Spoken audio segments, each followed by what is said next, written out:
ಮನುಷ್ಯರು ಅಸ್ತಿತ್ವ ಕಳೆದುಕೊಂಡು ರಸ್ತೆಯಲ್ಲಿ ಬಿದ್ದು ಸಾಯುತ್ತಾರೆ ಎಂದು ಕೋಡಿಮಠದ ಡಾಕ್ಟರ್ ಶ್ರೀ ಶಿವಾನಂದ ಶಿವಯೋಗಿ ರಾಜೇಂದ್ರ ಸ್ವಾಮಿರವರು ಶಾಕಿಂಗ್ ಭವಿಷ್ಯವನ್ನ ನುಡಿದಿದ್ದಾರೆ. ಸುದ್ದಿಗಾರರೊಂದಿಗೆ ಮಾತನಾಡಿದ ಸ್ವಾಮೀಜಿಗಳು, ಹಲವಾರು ರಾಷ್ಟ್ರಗಳು ಪ್ರಳಯದ ಕಾರಣದಿಂದ ಮುಳುಗಿ ಹೋಗಿ ತನ್ನ ಅಸ್ತಿತ್ವವನ್ನು ಕಳೆದುಕೊಳ್ಳಲಿದೆ. ಇತ್ತ ರೈತರಿಗೆ ಈ ಮಳೆಯ ಕಾರಣದಿಂದ ನಷ್ಟಗಳು ಕೂಡ ಸಂಭವಿಸಲಿದೆ. ಮತ್ತೆ ಮನುಷ್ಯರು ಅಸ್ತಿತ್ವ ಕಳೆದುಕೊಂಡು ರಸ್ತೆಯಲ್ಲಿ ಬಿದ್ದು ಸಾಯುತ್ತಾರೆ ಎಂದು ಭವಿಷ್ಯವನ್ನ ನುಡಿದಿದ್ದಾರೆ. ಈ ವರ್ಷ ಬಿಸಿಯಾದ ಜಾಗ ಪ್ರಳಯ ಆಗುತ್ತದೆ, ತಂಪಾಗಿರುವ ಜಾಗವೇ ಬಿಸಿಯಾಗಿ ಬರಗಾಲ ಅನುಭವಿಸುತ್ತದೆ. ಕರ್ನಾಟಕ ಸಮಸ್ಯೆಯಿಂದ ತಪ್ಪಿಸಿಕೊಳ್ಳಲು ಅಧಿಕಾರದಲ್ಲಿ ಇರುವವರು ಮುಂಜಾಗ್ರತೆ ಕ್ರಮ ತೆಗೆದುಕೊಂಡರೆ ಈ ಎಲ್ಲ ಸಮಸ್ಯೆಯಿಂದ ಪಾರಾಗಬಹುದು ಎಂದು ಹೇಳಿದ್ದಾರೆ. ರಾಜಕೀಯದಲ್ಲಿ ದೋಣಿಲಿ ನೀರಿರ್ಬೇಕು, ನೀರಿನ ದೋಣಿ ಇರ್ಬೇಕು. ದೋಣಿ ಒಳಗೆ ನೀರಿದ್ರೆ ಮುಳುಗಿ ಹೋಗ್ತದೆ. ರಾಜಕೀಯ ಧರ್ಮದ ಒಂದು ಅಂಗ ಆಗಿರ್ಬೇಕು. ಈಗ ರಾಜಕೀಯವೇ ಧರ್ಮಕ್ಕೆ ಸೇರ್ಕೊಂಡು ಹೋಗ್ಬಿಟ್ಟಿದೆ.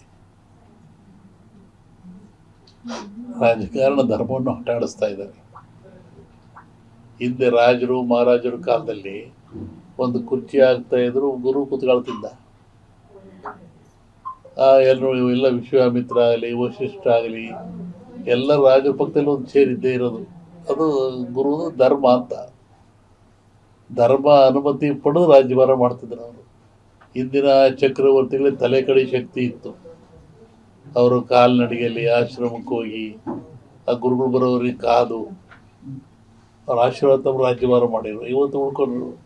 ಹರಿಶ್ಚಂದ್ರ ಆಯಿತು, ಶ್ರೀರಾಮಚಂದ್ರ ಆಯಿತು, ಪಾಂಡವರಾಯಿತು, ಅನೇಕ ರಾಜರು ಮಾರು ಇವತ್ತು ಉಳಿದಾರೆ ಅಂದರೆ ಅವರು ಧರ್ಮದ ಅವಲಂಬಿಯಾಗಿದ್ದರು. ಒಂದು ಧರ್ಮ ಇತ್ತು, ಒಂದು ಗುರಿ ಇತ್ತು. ಇವರಿಗೆ ಧರ್ಮನೂ ಇಲ್ಲ, ಗುರಿನೂ ಇಲ್ಲ, ದುಡ್ಡು ಮಾಡೋದು ಒಂದೇ ಗುರಿ. ಹೀಗಾಗಿ ಬಹುಬೇಗ ಆಕ್ಸಿಡೆಂಟ್ ಆಗ್ತದೆ ಗಾಡಿಗಳೆಲ್ಲ.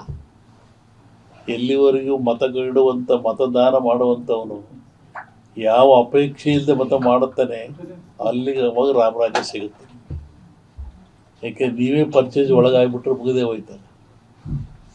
ಫಂಡಮೆಂಟಲ್ಸ್ ನಾವು ಅದನ್ನು ನೋಡ್ಬೇಕಷ್ಟೇ. ಜಗತ್ತಿನಲ್ಲಿ ನೋಡಿ,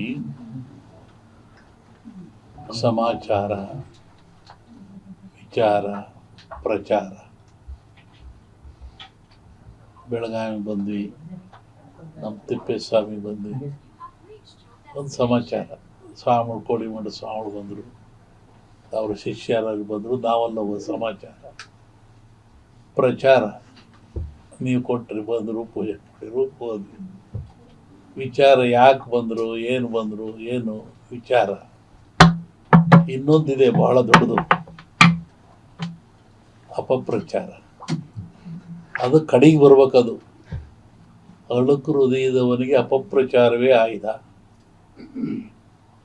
ಈ ಮೊದಲಿಗೆ ಅಪಪ್ರಚಾರ ಬಂದ್ಬಿಟ್ಟಿತ್ತು. ಈಗ ಅದು ಬರೋತ್ತಿಗೆ ಸತ್ಯ ಹೋಗಿರ್ತಾರೆ, ಸತ್ಯ ಮುಟ್ಟತ್ತಿಗೆ.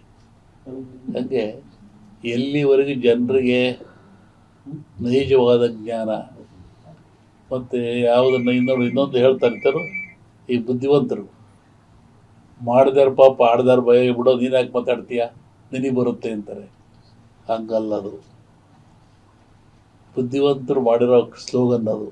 ಅವ್ರು ತಪ್ಪು ಮಾಡಿ ಇನ್ನೊಬ್ಬರು ಬಾಯಿ ಮುಚ್ಚಕ್ಕೆ. ಅದೇನು, ಮಾಡಿದವ್ರ ಪಾಪ ಆಡ್ದಾರ ಬಾಯಾಗಲ್ಲ, ಮಾಡದ ಅವರ ಪಾಪ ಆಡ್ದಾರ ಬಾಯಿಲಿ.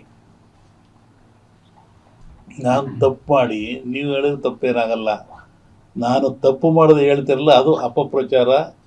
ಅದಕ್ಕೆ ಪಾಪ ಇಂದು ತಲೆತಲಾಂತರದಿಂದ ಬಂತಿದ್ದು. ಮಾಡಿದಾರ ಪಾಪ ಆಡ್ಬಿಡ ಮರ, ಯಾಕೆ ಮಾತಾಡ್ತೀಯ ಅವನ ಪಾಪ ನೀನು. ಹಂಗಿಲ್ವೇ ಇಲ್ಲ.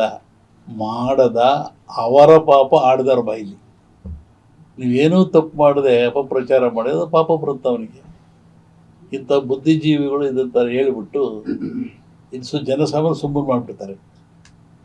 ಎಲ್ಲ ಹೇಳ್ತಾರೆ, ಸುಮ್ಕಿರೋ ಮರ ಹಾಳಾಗೋಲಿ, ಅವ್ರ ಪಾಪ ನಿನ್ನ ಬಾಯಿಗೆ ಹಾಕಿ.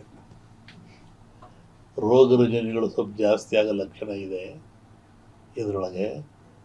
ಆಮೇಲೆ ಅಲ್ಪ ಆಯುಷ್ಯಗಳು ಕಮ್ಮಿ ಆಗ್ತಾ ಇದೆ.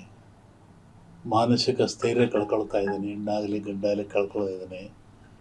ಹೀಗಾಗಿ ಬರುವ ದಿನಗಳು ಅಷ್ಟು ಶುಭ ಇಲ್ಲ. ಮತ್ತು ಒಳ್ಳೆಯ ದಿನಗಳು ಇದ್ದಾವೆ, ಇಲ್ಲ ಅಂತ ನಾನು ಹೇಳಲ್ಲ, ಒಳ್ಳೆಯದು ಇದ್ದಾವೆ. ವಿಶೇಷವಾಗಿ ಬೆಳಕು ಕಪ್ಪು ನಾವು ಹೊರೆ ಮಾಡಿದಾಗ ಕಪ್ಪೇ ಜಾಸ್ತಿ ಸ್ವಲ್ಪ.